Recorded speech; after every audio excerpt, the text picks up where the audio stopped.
नमस्कार, मी डॉक्टर कविता राणे. लक्षवेधीमध्ये आपल्या सर्वांचं स्वागत.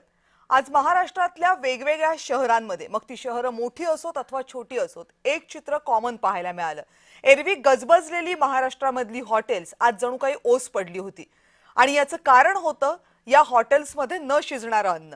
कारण हे अन्न शिजवण्यासाठी सगळ्यात प्रमुख जो घटक असतो तो गॅस आज या हॉटेल्स पर्यंत पोहोचलेला नाहीये. काही हॉटेल्समध्ये गॅसचे काही सिलेंडर शिल्लक होते, त्यामुळे त्यांनी आपलं काम थोड्याफार प्रमाणात सुरू ठेवलं, पण बऱ्याचशा हॉटेल्सना आज टाळं लावावं लागले. आणि याला कारण आहे इराण, अमेरिका आणि इस्रायलमध्ये सुरू असलेलं युद्ध. या युद्धामुळे गॅसचा पुरवठा आणि तेलाचा पुरवठा जो भारताला होतो तो होऊ शकलेला नाहीये. आणि त्यामुळे सध्या तरी व्यावसायिक गॅस पुरवठा आहे तो बंद करण्यात आलेला आहे. घरगुती गॅस पुरवठा सध्या सुरू ठेवण्यात आलेला आहे. प्रचंड ताण आहे गॅस पुरवठा संपूर्ण देशात जसा रेग्युलर होतो तसा करण्यावर, आणि त्यामुळे हा परिणाम पाहायला मिळतोय. जर आणखीन काही दिवसांमध्ये ही परिस्थिती सुधारली नाही तर यापेक्षा गंभीर परिणाम भोगावे लागू शकतात. विचार करा की भारतासारखा देश, महाराष्ट्रासारखं राज्य, जिथं मोठ्या प्रमाणावर लोक रोज कामाधंद्यासाठी बाहेर पडत असतात, तिथं हॉटेल इंडस्ट्री जर पूर्णपणे कोलमडली तर त्याचा परिणाम हा फक्त हॉटेल इंडस्ट्री पुरता मर्यादित राहणार नाही, तो बाकीच्या सगळ्या क्षेत्रांना जाणवेल. कारण या सगळ्या चेन्स आहेत, एक चेन जर तुटली तर त्याच्यामुळे संपूर्ण साखळी तुटू शकते आणि परिणाम सगळ्या क्षेत्रांवर होऊ शकतो. हे थांबवण्यासाठी काही उपाय आहेत का? केंद्र सरकार यासाठी प्रयत्न करते, पण जो देश मुळात 80% आयातीवर अवलंबून आहे या सगळ्या ऊर्जा क्षेत्राच्या बाबतीत, तो किती प्रमाणात प्रयत्न करू शकतो आणि ते प्रयत्न किती दिवस आपल्याला तगवून धरू ठेवू शकतात, हा सगळ्यात महत्त्वाचा प्रश्न आहे. त्यामुळे जोपर्यंत हे युद्ध थांबत नाही, या युद्धाच्या झळा कमी होत नाही, तोपर्यंत आज हॉटेल इंडस्ट्री आहे, पण उद्यापासून आपल्याला याचे परिणाम वेगवेगळ्या क्षेत्रांवर दिसायला सुरुवात होईल. यातनं वाट काढायची तर ती कशी, आणि हे परिणाम आणखीन कोणकोणत्या क्षेत्रांवर किती प्रमाणात दिसू शकतात, या सगळ्या संदर्भात सविस्तरपणे चर्चा करणार आहोत. आणि सध्या देशभरात, महाराष्ट्रात जी परिस्थिती उद्भवलेली आहे त्या परिस्थितीबद्दल बोलण्यासाठी आपल्या सोबत आहेत निवृत्त लष्करी अधिकारी lieutenant colonel Satish Dhage. Satish sir, नमस्कार. नमस्कार.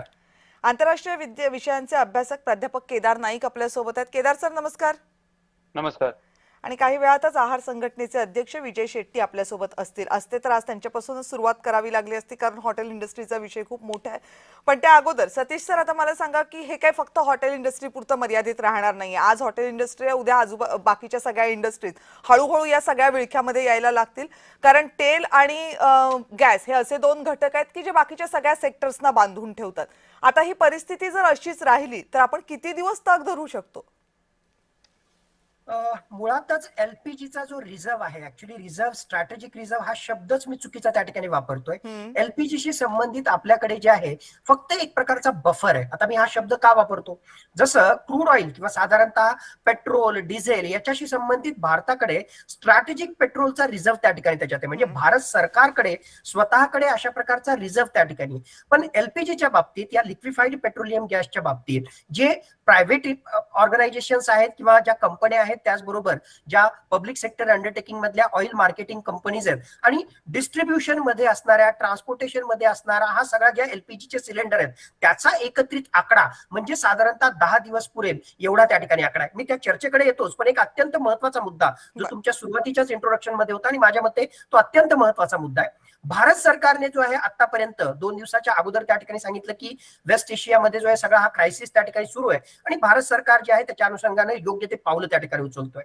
असं असताना सडनली काही तासाच्या आतच कमर्शियल सिलेंडर्स जे आहेत, या हॉटेलिंगशी संबंधित कमर्शियल सिलेंडर्सला वर एक प्रकारे बंदी घालणं किंवा ते जे आहे उपलब्ध करू न देणं, हा अत्यंत माझ्या मते जो आहे ज्याला आपण रिफ्लेक्स ऍक्शन म्हणतो किंवा झटका देणारा अशा प्रकारचा निर्णय त्या ठिकाणी होता. त्याच्या मागचं लॉजिक जे भारत सरकार त्या ठिकाणी सांगते की आमची प्रायोरिटी जी आहे मुळात जे डोमेस्टिक सिलेंडर्स आहेत, थोडक्यात जो घरगुती वापरासाठीचा गॅस आहे आणि याच्या माध्यमातून कमीत कमी 2 वेळेचं जेवण आमच्या जनतेला मिळावं, हा त्याच्या मागचा मुख्य उद्देश आहे. माझ्या मते गल्लत तिथेच त्या ठिकाणी झालेली आहे. हॉटेलिंग इंडस्ट्री म्हणजे एक प्रकारे फक्त आणि फक्त मौज मजासाठी बाहेर जाऊन खाणं असा त्याच्यातला भाग नाहीये. हे कमर्शियल सिलेंडर्स जे आहेत, विद्यार्थी जे कॉलेजमध्ये शिकतात, शाळेमध्ये शिकतात आणि त्याच्याशी संबंधित मेस असतील, वेगवेगळ्या Hostels IT असतील. कंपन्या आहेत, त्याची संबंधित कॅन्टीन असेल, हम्म. आणि बाहेर राहून जे आहे, जे व्यवसायासाठी कामासाठी काम करतात, हे सगळं जे काम करतात त्यांचं पूर्णतः डिपेंडन्स 2 वेळेसच्या जेवणासाठी हे संपूर्णतः याच मेसवर, याच सो कॉल्ड हॉटेलिंग इंडस्ट्रीवर आहे. आणि असा तडकाफडकी निर्णय त्या ठिकाणी घेणं म्हणजे कुठलाही मधला टप्पा त्या ठिकाणी दिलाच नाही, डायरेक्टली कमर्शियल सिलेंडर तुम्हाला उपलब्ध असणारच नाही, असा जर निर्णय घेतला तर संपूर्ण भारतामध्ये साधारणतः 5 लाख रजिस्टर्ड हॉटेल्स आहेत, आणि त्यापैकी साधारणतः 85% हॉटेल्स ही जी आहे या LPG वर त्या ठिकाणी डिपेंडंट आहेत. अशा प्रकारचा तडकाफडकी निर्णय घेतला तर माझ्या मते जे आहे 12 ते 48 तासामध्येच त्यांच्याकडे उपलब्ध असणारे कमर्शियल सिलेंडर बरोबर. संपतील, आणि त्याचा सरळ सरळ फटका त्या ठिकाणी बसेल. तर नक्कीच हा कॉम्प्लिकेटेड कॉम्प्लेक्स असा त्या ठिकाणी इश्यू आहे, आणि माझ्या मते थोड्याशा वेगळ्या पद्धतीने सुद्धा भारत सरकारला याला डील करता आलं असतं. हेतू बरोबर आहे, दिशा बरोबर आहे, पण माझ्या मते जे आहे कुठेतरी काहीतरी जे आहे चुकतंय, किंवा कुठेतरी काहीतरी जे आहे भारत सरकार सुद्धा, म्हणजे लोक जे आहे पॅनिकी मोडमध्ये येऊन त्या ठिकाणी सिलेंडरसाठी लाईन लावतात हे आपण त्या ठिकाणी पाहतोय, पण भारत सरकार त्यांच्या आधी अगोदर पॅनिकी मोडमध्ये आलं काय, असं मला आज घडीला वाटायला लागलंय. नाही, हे बरोबर आहे, कारण आज सकाळपासून त्याचे सगळे परिणाम दिसायला लागलेले आहेत. आणि तुमचं हे विश्लेषण तर अगदीच योग्य आहे की हॉटेल्स म्हणजे काय फक्त मौज मजेची किंवा घरात खायचा कंटाळा आला म्हणून हॉटेलमध्ये जाऊन काय एवढ्यापुरती मर्यादित नाहीये. अनेकांची ती गरज आहे. अनेक विद्यार्थी बाहेर राहतात, अनेक जण कामानिमित्तानं बाहेर राहतात, त्या सगळ्यांचं काय, आणि याचा विचार व्हायला पाहिजे. सरसकट अशा प्रकारे जर बॅन आला तर मग या सगळ्यांनी काय करायचं हा सवाल उपस्थित होतो. केदार नाईक सर, तुमचं काय आकलन आहे या एकूण बॅन नाही म्हणता येणार आपल्याला, कदाचित तो चुकीचा शब्द असेल, पण त्यांना व्यावसायिक सिलेंडर उपलब्ध करून न देणं आणि मग त्याच्यानं होणारे हे सगळे परिणाम, याचं काय आकलन आहे? मला असं वाटतं की थोडं म्हणजे लॉपसाइडेड हे होऊ शकतं की भारतामधला जो LPG वापरला जातो तो 90% डोमेस्टिक वापरला जातो आणि 10% हा केवळ कमर्शियल युजेससाठी वापरला जातो असं आपल्याला एक रिपोर्ट सांगतो. तर त्यामुळे आणि कदाचित याची जी पॉलिटिकल सेन्सिटिव्हिटी आहे की सामान्य माणसाला गॅस उपलब्ध नसल्याने असे होणारे प्रॉब्लेम, म्हणून सरकारने त्या गोष्टी प्रायोरिटाईज केल्या असतील. पण जसं आता कर्नल साहेबांनी सांगितलं, I agree with most of the parts of it, but at the same time no one could have predicted की हे वॉर इतकं चालेल, हे इतकं लांबेल, स्ट्रेट ऑफ हॉर्मुझची अशी गळचेपी होईल. आणि जे अमेरिकेचे कार्टर डॉक्ट्रिन आहे की जर तुम्ही पर्शियन गल्फ मधले जर स्ट्रॅटेजिक इंटरेस्ट थ्रेटन करत असाल तर America would react with all the means possible. तर ते आता होताना दिसत नाहीये. बऱ्याच लोकांनी आतापर्यंत जिओपॉलिटिक्सची जी मांडणी केलेली आहे त्यांचं असं म्हणणं आहे की strait of Hormuz is too important for world economy to be choke so ruthlessly. आणि असं वाटत होतं की याला तो रिस्पॉन्स येईलच, पण अजून तरी अमेरिका आणि इस्रायलकडनं स्ट्रेट ऑफ हॉर्मुझचं रिलीज होण्यासाठी म्हणावा तसा रिस्पॉन्स आलेला नाहीये. यातनं अजून एक महत्वाची गोष्ट आपल्याला शिकण्यासाठी की नेव्हर वेस्ट गुड क्रायसिस असं जे म्हणण्यात येतं आणि Chinese are taking lead in it. तर आपलं लॅक ऑफ डायव्हर्सिफिकेशन की भारताचं जे क्रूड आहे, एक तर आपण 80 to 85% आपण डायरेक्टली इम्पोर्टवर अवलंबून आहोत, पण तरी क्रूडच्या बाबतीत डायव्हर्सिफिकेशन आहे, कारण की आपलं जवळपास 40 ते 50% क्रूडच हॉर्मुझ मधनं येतं आणि ते उर्वरित क्रूड इकडनं तिकडनं येतं. पण when it comes to LPG and liquefied natural gas तर आपलं कतर, बहरीन म्हणजे यांच्यावरचं जे आपलं डॉमिनेशन आहे ते 80 to 90% डिपेंडन्स हा आपला कतरवर आहे. आणि ज्यावेळेस कतरनी स्वतःची रास लफान ही जी फील्ड बंद केली आणि त्याची बरीच कारणं आहेत की ते आता प्रोड्यूस केलं तरी ते म्हणजे त्यांचे रिझर्व्ह सॅच्युरेट होत आहेत, ते एक्सपोर्ट करू शकत नाहीत. आणि उद्या जरी कतरनी जरी ते सुरू केलं तरी ऑन टॅप आपल्याला ते अवेलेबल नसेल. म्हणून मगाशी ढगे सरांनी सांगितलं जसं की जे बफर आहेत त्यापासून आपण स्ट्रॅटेजिक रिझर्व्ह कडे जाण्याचा आणि जे एक्झिस्टिंग जे आहेत की मंगलोर असेल, पाडूर असेल, विशाखापट्टणम असेल, तर तिथे फक्त क्रूडचा साठा न करता की ते एक मल्टीफ्युअल कॉम्प्लेक्सेस करावेत. आणि डायव्हर्सिफिकेशन म्हणजे भारताने आता सध्या की स्वतःच्या शेल ऑइल असतील, रिन्युएबल्स असतील आणि जे अल्ट्रा न्यू एनर्जी सोर्सेस असतील त्याकडे जास्तीत जास्त वळणं फार महत्वाचं आहे.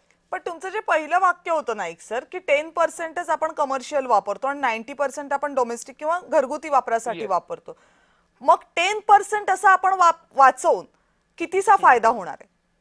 पण त्याची जी पॉलिटिकल सेन्सिटिव्हिटी आहे ती खूप जास्त आहे की म्हणजे एखाद्या तर त्यामुळे बऱ्याच गोष्टी म्हणजे की जसं की आपण ह्याचं एक उदाहरण देऊ शकतो की कृषीचा भारताच्या जीडीपी मधला वाटा तसा कमी आहे, पण त्याच्यावर अवलंबून असणारे लोक आणि त्याची पॉलिटिकल सेन्सिटिव्हिटी खूप जास्त आहे, म्हणून त्यांनी तो असा निर्णय घेतला असावा. हा बोला, तेच मी तुम्हाला विचारते, सहमत आहात का तुम्ही? येस येस, म्हणजे केदारजींनी जे जे मुद्दे त्या ठिकाणी सांगितले त्यातले फक्त एक दोन मुद्द्यांची मी असहमत आहे. ओके. बाकीचे मुद्दे बँग ऑन टार्गेट टाकले. आणि त्यातला एक महत्वाचा मुद्दा म्हणजे त्यांनी बोलताना त्या ठिकाणी सांगितलं की नो बडी कुड हॅव प्रेडिक्टेड. मला वाटतं तसं नाहीच आहे. मागच्या कित्येक महिन्यापासून ज्या प्रकारे डेव्हलपमेंट होत होत्या, म्हणजे अभ्यासक तर सोडा, एक सामान्य व्यक्ती जो रेग्युलरली न्यूजपेपर वाचतो तो सुद्धा त्या ठिकाणी सांगू शकला असता की येणाऱ्या काळामध्ये जर अशी परिस्थिती निर्माण झाली तर वेस्ट एशियन क्रायसिसमुळे आपला जे आहे या एनर्जी सिक्युरिटीशी संबंधित खूप मोठे प्रॉब्लेम क्रिएट होणार आहेत. बाय द वे, या चर्चेमध्ये जस्ट थोडासा उलगडा करण्यासाठी सामान्य जनतेसाठी आपण नेहमी त्या ठिकाणी म्हणतो की भारताला ऊर्जा सुरक्षिततेसाठी दुसऱ्या राष्ट्रांवर एक प्रकारे इम्पोर्टवर, आयातीवर डिपेंड राहावं लागतं आणि साधारणतः 85 ते 88% आपली या ऊर्जेशी संबंधित गरज जी आहे ती आपण आयातीच्या माध्यमातून त्या ठिकाणी भागवत असतो. मग ज्यावेळेस आपण ऊर्जा सुरक्षितता म्हणतो, ओव्हरऑल सगळं डिस्कशन साधारणतः क्रूड ऑइल म्हणजे पेट्रोल आणि डिझेल इथपर्यंत जातं. माझ्या मते याला थोडंसं आपण एक्सपांड करायला पाहिजे. ज्यावेळेस आपण ऊर्जा सुरक्षितता म्हणतो आणि ही आयातीशी संबंधित चर्चा करतो त्यामध्ये ऑफकोर्स पेट्रोल आहे, डिझेल आहे, एव्हिएशन टर्बाईन फ्युएल ते त्या ठिकाणी आहे आणि काही इंडस्ट्रियल फ्युएल हा एक कॅटेगरी आहे. पण याच्या सोबतीलाच नॅचरल गॅसेस, नैसर्गिक वायू, ज्यामध्ये LNG लिक्विफाईड नॅचरल गॅस जे मुख्यतः आपण फर्टिलायझर बनवण्यासाठी त्या ठिकाणी वापरतो आणि त्याच्या सोबतीलाच LPG लिक्विफाईड पेट्रोलियम गॅस ज्यामध्ये मुख्यतः ब्युटेन, प्रोपेन या स्ट्रीमच्या माध्यमातून हे लिक्विफाईड पेट्रोलियम गॅस आपण त्या ठिकाणी वापरतो. मग याचे पुन्हा डिव्हिजन आपण जर त्या ठिकाणी केलं तर दुर्दैवानं परिस्थिती अशी आहे की या सगळ्या 3 कॅटेगरीज मध्ये LPG जे आहे त्याचा सो कॉल्ड बफर आपल्याकडे फक्त 7 ते 10 दिवस पुरेल एवढाच त्या ठिकाणी होता. दुसऱ्या बाजूला जर आपण LNG विषयी बोललो तर त्याचा बफर किंवा त्याचा रिझर्व हा साधारणतः 2 आठवडे पुरेल एवढा आहे. आणि तिसऱ्या बाजूला क्रूड ऑइल, थोडक्यात त्याच्या माध्यमातून मिळणारं पेट्रोल, डिझेल याच्याशी संबंधित साधारणतः 25 ते 45 दिवस पुरेल एवढा स्ट्रॅटेजिक रिझर्व आपल्याकडे उपलब्ध आहे. म्हणून हे जे सगळं क्रायसिस त्या ठिकाणी निर्माण होतो त्या क्रायसिसचा सगळ्यात पहिला फटका कुठे बसणार आहे तो LPGला. आणि ऑलरेडी त्या LPG सप्लायशी संबंधित क्रायसिस निर्माण झालेला ऑलरेडी आपण पाहतोय. हार्डली 1 आठवड्यापेक्षा जास्त, म्हणजे आज 11वा दिवस त्याचा आहे, पण हार्डली 1 आठवड्यापेक्षा जास्त हा सगळा संघर्ष त्या ठिकाणी चालताना दिसतोय. आणि इमिजिएटली त्याचा इम्पॅक्ट हा तुमच्या आमच्या घरापर्यंत किंवा तुमच्या आमच्या शहरापर्यंत त्या ठिकाणी पोहोचलेला आपल्याला स्पष्टपणे त्या ठिकाणी दिसून येतोय. मग इथेच मूळ मुद्दा येतो की मुळात हा जो आहे एक दिवसाचा प्रॉब्लेम नाहीच आहे. हा फक्त जो आहे मी म्हणेल फक्त वेस्ट एशियन क्रायसिसमुळे त्या ठिकाणी झाला नाही. दुर्दैव आहे 1947 ते 2026 सगळी सरकारं आली गेली. मला कुठल्याही सरकारविषयी किंवा पॉलिटिकल पार्टीविषयी बोलायचं नाही, पण सगळी सरकारं आली गेली. इतक्या वर्षानंतर सुद्धा आपल्याला इमर्जिंग सुपर पॉवर व्हायचंय आणि इतक्या वर्षानंतर सुद्धा साधं या LPGचं एवढं वाईट गणित असताना सुद्धा कुठल्या सरकारला अशी जाग का आली नाही की आपल्याकडे अशा प्रकारचा national gas reserve, strategic gas reserve असावा. आणि त्यातल्या त्यात मागचं तर त्या ठिकाणी सोडूनच द्या, मागच्या आपण पाहतोय की ऑक्टोबर 2023 नंतर ज्या प्रकारे इस्रायल आणि त्याच्या सोबतीला अमेरिका जबरदस्तपणे पश्चिम आशियामध्ये कारवाई करतोय आणि त्यातल्या त्यात जून 2025 मध्ये जी त्या ठिकाणी सगळं 12 दिवसाचं युद्ध झालं, तर तेही सोडा, मागच्या 2 ते 2.5 महिन्यामध्ये ज्या जबरदस्त हालचाली सगळ्या पश्चिम आशियामध्ये होत होत्या, तर त्या अनुषंगानं अशी काही कारवाई होईल किंवा जर कारवाई झाली तर अशा प्रकारचा क्रायसिस निर्माण होईल हे त्या ठिकाणी एक्सपेक्टेडच होतं. मग हे सगळं असताना सुद्धा 1-2 काही महत्वाचे निर्णय भारत सरकारने घेतले, पण याविषयी जी आहे विशेष काळजी आपण का घेतली नाही? म्हणजेच पुन्हा अल्टिमेटली जे टिपिकल भारतीयांविषयी बोललं जातं की रिॲक्टिव्ह मोड झाल्यानंतर जे आहे त्याला डील करायचं, पण अगोदरच प्रोएक्टिव्हली प्रिव्हेंटिव्ह मेजर्स म्हणून जे आहे त्या संबंधी काही करायचं नाही. आता कोणी जे आहे सरकारचा प्रवक्ता असला असता किंवा सरकारी पक्षाचा प्रवक्ता असला असता तो त्या ठिकाणी म्हटला असता की इव्हन आम्ही हे जे प्रायोरिटायझेशन करतोय, रेशनिंग करतोय, की कमर्शियल गॅस सिलेंडरला जे आहे एक प्रकारे आम्ही कमी करतोय आणि फुल फोकस डोमेस्टिक वर आहे, चांगलं आहे, दिशा योग्य त्या ठिकाणी आहे, पण मी म्हणणार नाही की ती प्रिव्हेंटिव्ह मेजर आहे. जी परिस्थिती निर्माण झालेली आहे त्या परिस्थितीला आता जसं काही सामोरं जाता येईल त्यातल्या त्यात बरं म्हणून आपण ऍक्ट करतोय. म्हणून अल्टिमेटली या डिस्कशन मध्ये एक महत्वाचा मुद्दा मला त्या ठिकाणी आणायचा आहे. कुठलाही पक्ष, कुठलाही सरकार त्या ठिकाणी नाही, एक राष्ट्र म्हणून आता तरी जे आहे याच्यातून आपण शिकावं आणि लवकरात लवकर LPGशी संबंधित national gas reserve, strategic gas reserve संबंधित जे आहे काही पॉलिसी बनवून त्यावर आपण ऍक्शन घ्यावी. ते आणि बरोबर आहे, पण आणि पुढे प्रश्न तोच आहे की इतका मोठा देश आहे त्याच्यामध्ये रिझर्व्ह करून तरी आपण किती तयार करू? जोपर्यंत आपण रिन्युएबल एनर्जीचे सोर्सेस शोधत नाही आणि डिपेंडंट राहणार नाही एनर्जीच्या बाबतीमध्ये, यासाठीचे प्रयत्न करत नाही तोपर्यंत हे, कारण जितकी डिपेंडन्सी राहील आपण रिझर्व्ह कितीही केले तरी पण ते कोणत्या तरी एका पॉइंटला असेल की आपल्याला ती अडचण येणारच आहे. म्हणजे 10-12 दिवसांमध्येच ही परिस्थिती येणार असेल तर हे युद्ध समजा आणखीन काही महिने चाललं तर काय होईल हा फक्त विचार करूनच भीती वाटते. पण केदार नाईक सर, आता याच्यावर तुम्हाला जे काही सांगायचंय ते तर तुम्ही सांगाच, पण आता प्रश्न असा पडतो, सर्वसामान्य माणसांचा विचार करूयात की ही परिस्थिती आली की आम्हाला देशभरामध्ये तर हॉटेल्सना सिलेंडर देता येत नाहीये, एक राज्य पूर्ण हॉटेल विरहित राहू शकतं. हे कुणीतरी सांगायला तर हवं. म्हणजे मी सर्वसामान्य नागरिक म्हणून, शेतातला शेतकरी म्हणून, हॉटेलमधला गिराईक म्हणून मला किमान सांगा की बाबा ही परिस्थिती आहे, ही जर पुढचा काही काळ राहिली तर आपल्याला आणखीन काही स्ट्रिंजंट मेजर्स घ्यावे लागतील, पण सुरुवातीला आम्ही हे घेतो. हे सर्वसामान्य माणसाला समजेल, त्याला पटेल, त्याला उमगेल अशा भाषेमध्ये सांगण्यामध्ये नेमकी काय अडचण आहे? ती भाषा काय येत नाहीये? नक्कीच. म्हणजे आता ढगे सरांनी जसं म्हणलं तर मी म्हणजे I completely agree with it. फक्त एक थोडं ह्या रिझर्व्ह करण्यासाठी की म्हणजे काही लिमिटेशन्स आहेत की जे when you store natural gases तर obviously since it is in gaseous form it requires more volume than liquid like per square cubic foot किंवा per cubic feet it produces less amount of energy. So generally cryogenic technologies are used to store this. Okay. तर ते costly होतात आणि त्या परत they are accident prone also. त्यामुळे strategic रिझर्व्हला थोडी मर्यादा येते आणि they are very much costly. आणि सरांनी अतिशय उत्कृष्टपणे की ते म्हणजे it has cascading effect. So आपण पेट्रोलियमला फक्त पेट्रोलियम म्हणून बघतो, तर आपण we should look it is as hydrocarbons and petrochemical complexes. आणि as he rightly mention like it is fertilisers, बरेचसे फार्मास्युटिकल्स, बरेचसे वॅसलिन जेली, अगदी अशा गोष्टी, बरेचसे प्लास्टिक्स, या सगळ्या गोष्टी एका रिफायनरीतनं तयार होत असतात, बाहेर येत असतात. त्याचसोबत गुजरातमध्ये मोरबी म्हणून एक गाव आहे, ते सिरॅमिक टाइल्स मॅन्युफॅक्चरिंगचं लिडिंग सेंटर आहे आपलं. Morbi was considered as the richest per capita income city in the India. म्हणजे ते मुंबई नाही, दिल्ली नाही, पण ते मोरबी आहे. आणि मोरबी मधले जे सिरॅमिक टाइल्स मॅन्युफॅक्चरिंग युनिट्स आहेत त्यांना प्रोपेन लागतो आणि ते पूर्णतः ठप्प आहेत. म्हणजे बेसिकली की या ऑइल रिव्हॉल्युशनमुळे की जी फोर्थ इंडस्ट्रियल रिव्हॉल्युशन त्यांनी जी प्रोपेल केलेली आहे, सो थर्ड फोर्थ, आणि त्यामुळे ऑइल हे आपल्या जवळपास प्रत्येक हिडन आणि प्रत्येक एक्सप्लिसिट गोष्टीसोबत ते कारणीभूत आहे. आणि आपल्याला आपला डिपेंडन्स बघता त्याच्यासाठी स्ट्रॅटेजिक इनोव्हेशन करून त्याच्यासाठी टिंकर लॅब्स आणि हे सगळं करून आपल्याला ते आवश्यक आहे. दुसरी एक महत्वाची गोष्ट, या डायव्हर्सिफिकेशन आपला महत्वाचा प्रॉब्लेम काय होतो की आपण बरंचसं ऑइल आणि गॅसेस हे इलेक्ट्रिसिटी मॅन्युफॅक्चरिंगला पण आपण वापरतो. ते भारतासारख्या देशासाठी क्रिमिनल आहे. आणि जे काही ग्रीन मुवमेंट असेल किंवा जे काही म्हणजे पर्यावरणवादी असतील की त्यांनी न्यूक्लिअर फ्युएलचं जे केलेलं व्हिलिफिकेशन आहे, तर दॅट इज जस्ट नॉट विथस्टँडिंग. आणि माझं असं म्हणणं आहे की India should double down on nuclear energy. Shanti act is a good step. आणि परवा आपण बघता तर ज्यावेळेस ते सगळं चालू होतं तर कॅनडाचे प्राईम मिनिस्टर भारतामध्ये होते आणि आपण त्यावेळेस कॅनडा सोबत एक दीर्घ पल्ल्याचा युरेनियम एक्सचेंजचा प्लॅन केलेला आहे. आणि nuclear energy is quite safe this days. जो कुडनकुलम मध्ये व्हीव्हीआर वोदोवोल्गो एनर्गो रिएक्टर आहे, जो रशियाने तिथे बांधलेला आहे, it can withstand a 10 Richter scale earthquake. And at the same time World Trade Center सारखी जरी विमानं घुसवली तरी त्याच्या कोरला नुकसान होत नाही. So we need rethink about nuclear energy. We need to diversify our 10 industrial requirement of energy from nuclear energy. Same time small modular reactor नावाची एक नवीन टेक्नॉलॉजी आलेली आहे की 200 मेगावॉटचे तिथे रिएक्टर्स असतात which can propel most of the cities. So म्हणजे असं एक ओव्हरऑल नॅशनल प्लॅनने या सर्व गोष्टी आपण ते कराव्यात. But at the same time I am believer of free markets आणि बरेचसे मार्केट डिसिजन्स घेतात. तर मला असं वाटतं की म्हणजे आपण आपल्या पॉलिसी मेकर्सला आणि डिसिजन मेकर्सला समजून घेण्याचा प्रयत्न करू. By each every dollar that we spend on the reserves which are for the futures, we end up losing not having that dollar or rupee for development spending.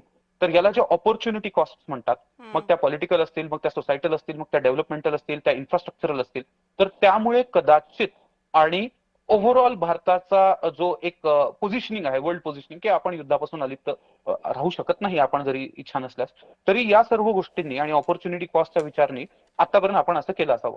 But it goes without saying की आपल्याला ते reserve लागणारच आहेत. आणि hence की आपण हे लक्षात ठेवलं पाहिजे की आपण आपल्या जीडीपीचा काही पर्सेंटेजच अशा गोष्टींमध्ये आपण स्पेंड करू शकतो. Hence we need a stupendous GDP growth, म्हणजे ज्याला आपल्याला या फ्रॅक्शन्समुळे घाबरून जायची गरज नाही. And as you rightly pointed out की याचं जे कम्युनिकेशन व्हायला हवं होतं, की आम्हाला कोणीतरी सांगायला हवं होतं, की आम्हाला कोणीतरी कळायला हवं होतं, सो दॅट वी कुड हॅव प्लॅन्ड इट बेटर. तर तसं कम्युनिकेशन झालेलं दिसत नाहीये सरकारकडनं. म्हणजे मला आताही वाटतंय की जर त्या 3 ज्या ऑइल मॅन्युफॅक्चरिंग कंपनीज बघितल्या आणि त्यांचा जर कॉन्फिडन्स बघितला, निर्मला सीतारामन यांनी पण जे लोकसभेत दिलेलं उत्तर की इन्फ्लेशनरी प्रेशर नसणार आहेत आणि most of the inflationary pressure ह्या आपल्या ऑइल मॅन्युफॅक्चरिंग कंपनीज, जगभरात तेलाचे दर खूप भडकले आहेत, पण आपल्या ऑइल मॅन्युफॅक्चरिंग कंपनीज, मग आयओसी असेल, एचपीसीएल असेल, पीपीसीएल असेल, they are cushioning the shock. आणि हे बघता म्हणजे I am open for like free markets determining the prices, but at the same time अशा क्रायसिसच्या सिच्युएशन मध्ये फ्री मार्केट्समध्ये खूप डिस्टॉर्शन्स येतात आणि आजही जर भारतीय सामान्य नागरिकाला जर त्या वाढलेल्या किमतीची झळ जाणवत नसेल तर हे प्लॅनिंग आपल्याला फायद्याचं ठरलेलं आहेच, because our oil OMCs are cushioning the oil supply shock. पण जरी असं असेल तरी ढगे सर, हे किती काळ होऊ शकणार? म्हणजे या कंपनीच्या 2-3 कंपनीज आहेत, ते कुशनिंग किती काळ आपल्याला पुरवू शकणार आहेत, हाही सवाल असणारच आहे ना. कारण अल्टिमेटली हे काही थांबवता येणारं नाहीये, कुठं ना कुठं तरी हे तुम्हाला जनतेवर टाकावंच लागणार आहे, कारण त्याशिवाय पर्याय नाही राहणार. सरकार किती काळ सोसू शकणार? नक्कीच. मग आज घडीला म्हणजे आता केदार सरांनी एनर्जी सिक्युरिटीच्या पॉईंट ऑफ व्ह्यू काय काय ऑप्शन्स आहेत त्याचा जो आहे उहापोह त्या ठिकाणी केला. पुन्हा थोडंसं मी एलपीजी कडे परत वापस त्या ठिकाणी येतो, कारण आज घडीला क्रायसिस जो आहे तो एलपीजी क्रायसिस आपल्या समोर आहे. मग आता काय नेमकं आता या परिस्थितीमध्ये आपण त्या ठिकाणी काय करावं? साधं सोपं गणित त्या ठिकाणी आहे की ऑलरेडी दुर्दैव आहे पुन्हा की आपण मॅक्सिमम साधारणतः 80 ते 85% आपली एलपीजीची गरज आहे ती आयातीच्या माध्यमातून भागवतो आणि त्यातला ऑलमोस्ट 85 ते 90% भाग हा आपल्याला पश्चिम आशियाई देशांमधून त्या ठिकाणी येतो. मग पहिली गोष्ट, बाहेरून येणारं आयात करणारं हे एलपीजी जे आहे किती जास्तीत जास्त आपल्याला मिळू शकतं यासाठी प्रयत्न करावा. म्हणजेच काय, हे पश्चिम आशिया देशांमधला हा सगळा जो क्रायसिस आहे हा क्रायसिस सोडवण्यामध्ये भारत काही करू शकतो का ते बघावं. बरं ते नाही होत असेल तर कमीत कमी अरब राष्ट्रांसोबत आपले खूप चांगले संबंध आहेत. कमीत कमी बाकीचं सगळं काही असो का नसो, आमच्या ज्या जहाजा त्या ठिकाणी येणार आहेत कमीत कमी त्याला तरी संरक्षण त्या ठिकाणी द्या. अशा प्रकारचं काही डील जर करता आलं, मी हे यासाठी सांगतोय कारण अशाही बातम्या त्या ठिकाणी येतात की चायनानं इराण सोबत जे आहे तशा प्रकारचं एक गुप्त डील त्या ठिकाणी केलं आणि म्हणून त्या स्ट्रेट ऑफ होर्मुझ मधून म्हणजे चायनाकडे जाणाऱ्या ज्या वेसल्स आहेत या ज्या जहाज आहेत त्यांना मात्र कुठलाही त्या ठिकाणी त्रास होत नाही. अशा प्रकारच्या सुद्धा बातम्या येतात. खरं खोटं माहित नाही, पण जर भारताचा सुद्धा जर अरब राष्ट्रांशी चांगले संबंध असतील तर एक प्रकारे या इकॉनॉमीच्या पॉईंट ऑफ व्ह्यूनं भारतानं त्या ठिकाणी वेगवेगळ्या प्रकारचे पावलं उचलणं आवश्यक आहे. एक दुसरी महत्वाची गोष्ट डायव्हर्सिफिकेशन, ऑलरेडी चर्चेमध्ये त्या ठिकाणी आलं होतं. खरं आहे, स्ट्रेट ऑफ होर्मुझ मधून पश्चिम आशियाई देशांमधून खूप सारं त्या ठिकाणी येतं. पण एक चांगली गोष्ट झालेली आहे, नोव्हेंबर 2025 मध्ये भारतानं युनायटेड स्टेट्स ऑफ अमेरिका सोबत एक करार केला आणि त्याच्या माध्यमातून साधारणतः 2.2 दशलक्ष टन एवढं आपण एलपीजी जे आहे त्यांच्याकडून त्या कराराच्या माध्यमातून आपल्याला त्या ठिकाणी मिळणार आहे. तर भारतानं जे आहे ते एक्सपिडिट करावं फास्ट. कसं, आपल्याला युएसए कडून जे ऑलमोस्ट आपल्या एकूण एलपीजी इम्पोर्टच्या 10%, एकूण आयातीच्या 10% एवढी अमाऊंट जी आहे किंवा एवढी क्वांटिटी आपल्याला अमेरिकेकडून मिळणार आहे, तर ती आपल्याला लवकरात लवकर कशी मिळेल यासाठी प्रयत्न करावा. नंबर एक. डायव्हर्सिफिकेशन मधला दुसरा महत्वाचा प्लेअर म्हणजे रशिया. मग हे सगळं स्ट्रेट ऑफ होर्मुझ मध्ये पश्चिम आशियामध्ये हा सगळा संघर्ष सुरू आहे. चेन्नई व्लादिवोस्तॉक हा जो रूट आहे, या चेन्नई व्लादिवोस्तॉक रूटच्या माध्यमातून, ईस्टर्न कॉरिडॉरच्या माध्यमातून आपल्याला रशियाकडून सुद्धा जे आहे नॅचरल गॅस मोठ्या प्रमाणामध्ये त्या ठिकाणी घेता येईल. मग लॅटिन अमेरिका त्या ठिकाणी असेल, कॅनडा असेल, ऑस्ट्रेलिया, न्यूझीलंड असेल, यांच्याकडून सुद्धा LNG आणि बाकी नैसर्गिक वायूशी संबंधित ऑप्शन्स आहेत. म्हणजे मुख्य मुद्दा जो आहे तो डायव्हर्सिफिकेशन आपल्याला करावं लागणार आहे. हा दुसरा मुद्दा. तिसरा मुद्दा, आता भारतामध्येच ऑलरेडी जो काही सप्लाय आहे, जे काही आपल्याला एलपीजीचं प्रोडक्शन आपल्याला करता येतं ब्युटेन आणि प्रोपेन गॅस स्ट्रीमच्या माध्यमातून, ऑलरेडी भारत सरकारने निर्देश दिलेले आहेत की या सगळ्यात ज्या कंपन्या आहेत, ऑइल मार्केटिंग कंपनी ज्या आहेत, त्याचबरोबर प्रायव्हेट कंपनी सुद्धा, रिलायन्स सारख्या, त्यांनी जे आहे फोकस हा एलपीजीचं डोमेस्टिक प्रोडक्शन वाढवण्यासाठी करावं आणि हे एलपीजी जे आहे सामान्य घरगुती सिलेंडर म्हणा किंवा ग्राहकांना त्या ठिकाणी त्याच्यात मिळावं. त्याचबरोबर रेशनिंग आपण केलेलं आहे, ऑलरेडी आपण केलं की 21 दिवसाची जी विंडो आहे ती 25 दिवसांपर्यंत आपण त्या ठिकाणी वाढवलेली आहे. आणि सगळ्यात महत्वाचं, इसेन्शियल कमोडिटीज ऍक्ट जो आहे आपला 1955चा, तो लागू केला जेणेकरून जे आहे ब्लॅक मार्केटिंग त्या ठिकाणी होऊ नये आणि बाकीच्याही सगळ्या गोष्टीवर. तर भारत सरकार त्यांच्या दृष्टिकोनातून जे आहे प्रयत्न त्या ठिकाणी करतंय, योग्य दिशेतही आहे. पण सुरुवातीला जे मी डिस्कशन मध्ये त्या ठिकाणी त्याच्यासाठीची तयारी ही काय आत्ताची नव्हती, ती आधीपासून करायला हवी होती. ती जर झाली असती तर कदाचित हा शॉक जो आहे तो आपण आणखीन काही काळ लांबवू शकलो असतो. पण ठीक आहे, आत्तापासून जी सुरुवात केलेली आहे ती फार काळ आपल्याला करावी लागणार नाही अशी अपेक्षा आपण करूयात. हे सगळं लवकर थांबेल अशी अपेक्षा करूयात, जेणेकरून सगळ्या सेक्टर्सना याचा फटका बसावा लागणार नाही अशी अपेक्षा करूयात. आपण दोघेही जण या कार्यक्रमात सहभागी झालात आणि हे सगळं डिटेल्समध्ये समजून घ्यायला मदत केली, त्याबद्दल दोघांचेही आभार.